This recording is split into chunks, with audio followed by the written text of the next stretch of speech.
Explosions have been heard in Tehran, with Israel launching new strikes on the Iranian capital. The Israeli army saying its target is military infrastructure there. Now, meanwhile, the United States is continuing to amass soldiers in the region, with 2,500 Marines in the Middle East and more on the way. President Trump is warning the US could seize Iran's Kharg Island, the country's main oil terminal. All the while, though, diplomatic options do appear to be on the table, with the US president saying a deal could be made fairly quickly. Well, with me then, Douglas Herbert, our foreign affairs commentator. And look, Doug, it's pretty clear there are some really mixed messages here from Donald Trump. He's blowing hot and cold.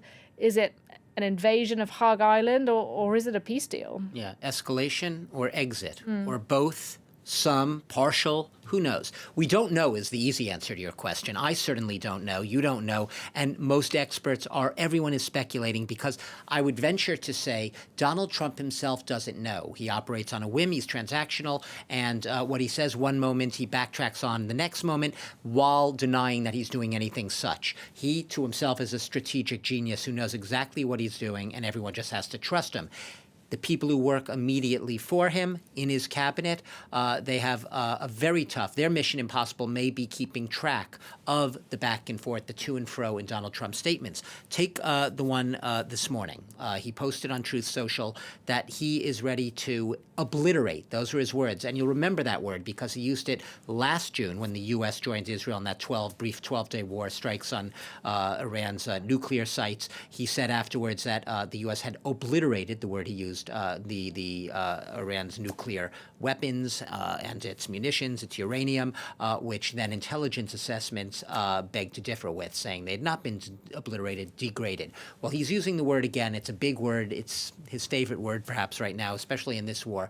He's saying he'll wipe out Kharg Island, perhaps. He will take aim at the electrical facilities. He will take aim at the oil wells, right down the line. What's happening as Donald Trump is saying this, and he's, by the way, saying unless a ceasefire deal is reached and unless they open the Strait of Hormuz. So what's basically happening is Donald Trump says one thing and all the evidence seems to point in another direction. What I mean by that is oil prices continue to rise, to spike. They're at right now Brent crude, the international benchmark, about $116 a barrel, near high since 2022. In the U.S., where it's gas prices at the pump, that's the be-all and end-all for American consumers, it's $3.99, just shy of $4 a gallon, extremely uncomfortably high if you're a Republican looking at the midterms a few months out.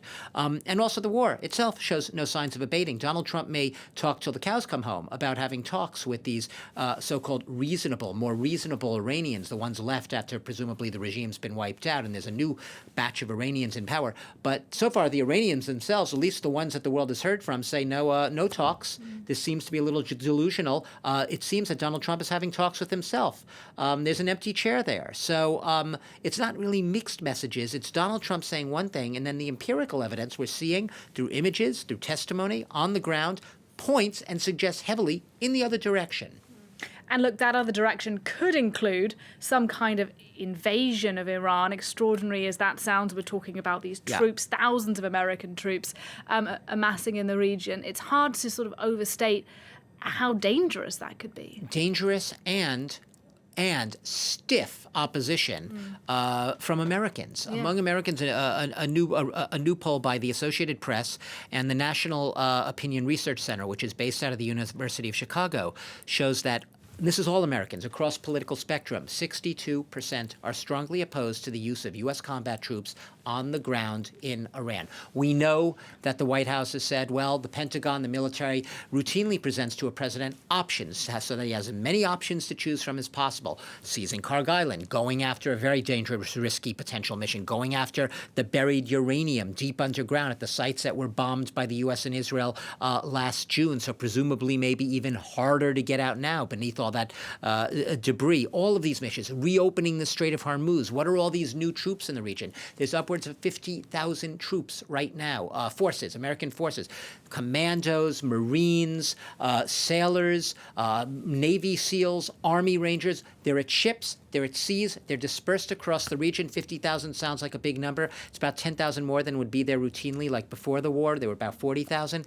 But it's It's a drop in the bucket if you compare it to the full-scale Iraq invasion back in 2003. That was 250,000 troops, and you saw how that went. So it's a lot of troops with an unspecified mission, and meanwhile Iran standing there defiantly right back at the U.S. and basically not only showing defiance and resilience, but also setting its own terms, saying that we ultimately, and there's a bill apparently circulating right now in the Iranian, among lawmakers there, that would give Iran the ability to impose fees for ships that want to cross through the Strait of Hormuz. So far from conceding the Strait of Hormuz, far from reopening it because Trump is putting pressure, it looks like the Iranians are moving in the opposite direction towards trying to assert their own sovereignty, doing something they've discovered perhaps that they could do better than they ever believed they could do as a result of this war, Donald Trump's war, and that is use the Strait of Hormuz as leverage to assert greater regional sovereignty and greater sovereignty over the ability of the world to move its oil resources through that narrow strait.